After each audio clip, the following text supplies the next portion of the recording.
السلام علیکم بھائی، وہ 2 دن پہلے میں نے ایک ویڈیو ڈالی تھی نا، ایک پوسٹ ڈالی تھی کہ پاکستانی سے جو نا گاڑی ٹکرا گئی تھی تو 9,000 دے کے جان چھوٹی ہے وہ بھائی کے ہیں، کیونکہ اس کے پاس نہ لائسنس تھا نہ بوکیٹ کا تامین تھا، صحیح ہے، انشورنس بھی نہیں تھا۔ وہ 20,000 مانگ رہا تھا سعودی، اس نے ایسٹیمیٹ لگوایا تھا کیونکہ لینڈ کروزر تھی، لیکن تھی وہ تھوڑی سی پرانی تھی، لیکن پھر بھی 10,000 دے کے جان چھوٹی الحمدللہ۔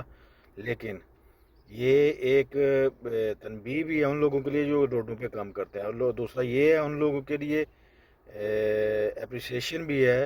وہ بیچارے کے پاس پیسے تو نہیں تھے، لوگوں نے مدد کر کے، کسی نے 50، کسی نے 100، کسی نے 200، کسی نے 500 ایسے اکٹھے کر کے اس کو دے دی اور اس کی جان چھوٹ بھی کل کی الحمدللہ۔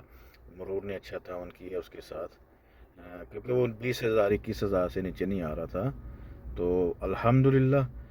بس روڈوں پہ کام کریں لیکن دھیان سے اپنی سیفٹی پوری کر کے اس کے بعد جو ہے نا آپ کام پہ اتریں، کوئی بھی کام ہے بھائی، حادثات کا پتہ نہیں ہوتا۔